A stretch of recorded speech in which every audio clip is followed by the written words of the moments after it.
Hyderabad Suchitra circle కి ఒక విశేషం. మీ లలిత జ్యువెలరీ సుచిత్ర సర్కిల్ కి వచ్చేసింది. ఆగస్ట్ 18న బ్రహ్మాండమైన ప్రారంభోత్సవం. Lalitha jewellery, A block, green park avenue, Suchitra road. మీ లలిత జ్యువెలరీలో ధరలు చెక్ చేయండి. డబ్బులు చాలా చాలా ఆదా చేస్తారు. డబ్బులు ఎవరికి ఊరికే రావు. దశాబ్దాల తరబడి వ్యయ ప్రయాసాల కోర్చి పార్టీ కోసం పనిచేస్తున్నాం. అయినా తగిన పదవి గౌరవం లభించడం లేదు. ఇది తెలంగాణ బీజేపీ కార్యకర్తలు, నేతల ఆవేదన. వరుసగా మూడోసారి కేంద్రంలో అధికారంలోకి వచ్చినా కూడా నామినేటెడ్ పదవులు ఎందుకు ఇవ్వడం లేదని హైకమాండ్ ప్రశ్నిస్తున్నారు. ఏ పార్టీ అధికారంలో ఉన్నా ఆ పార్టీ నేతలకు నామినేటెడ్ పదవులు కట్టబెడుతుంది. వివిధ కార్పొరేషన్లు, కమిషన్లు, అథారిటీలు, మండలి చైర్మన్లుగా, సభ్యులుగా పార్టీ నేతలను సానుభూతి పరుల్ని నియమిస్తుంది. కానీ తెలంగాణ బీజేపీలో అలాంటి పరిస్థితి లేదని వాపోతున్నారు ఆ పార్టీ నేతలు, కార్యకర్తలు.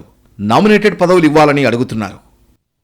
ఎమ్మెల్యే, ఎంపీగా పోటీ చేసే అవకాశం రాకున్నా అధికారంలోకి వస్తే నామినేటెడ్ పదవులైనా వస్తాయనే ఆశతో పార్టీ కోసం పనిచేస్తారు. కేంద్రంలో మూడోసారి అధికారంలోకి వచ్చిన బీజేపీ పార్టీ కార్యకర్తలకు మాత్రం నామినేటెడ్ పదవులు నామమాత్రంగానే ఇచ్చిందనే భావన పార్టీ వర్గాల్లో ఉంది.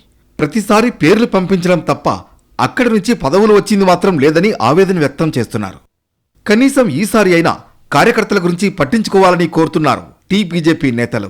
ప్రోటోకాల్, హోదా ఉన్న నామినేటెడ్ పదవులు ఇవ్వాలని డిమాండ్ చేస్తున్నారు. కాంగ్రెస్ పార్టీ అధికారంలోకి వచ్చిన తక్కువ కాలంలోనే పదుల సంఖ్యలో నామినేటెడ్ పదవులు ఇచ్చిందని అంటున్నారు. తెలంగాణ నుంచి 8 మంది బీజేపీ ఎంపీలు గెలిచారని, రాష్ట్ర బీజేపీకి ప్రాధాన్యం ఇవ్వాలని కోరుతున్నారు. అడపాదడపా లాబింగ్ చేసుకున్న వారికే గతంలో ఆ పదవులు దక్కాయని పార్టీ నేతలంటున్నారు. పార్టీ కేడర్లో ఉత్సాహం, నమ్మకం పెరగడానికి నామినేటెడ్ పదవులు ఇవ్వాల్సిందేనని స్పష్టం చేస్తున్నారు. మరి ఈసారైనా హైకమాండ్ రాష్ట్ర బీజేపీ నేతలకు పదవులు ఇస్తుందో లేదో చూడాలి.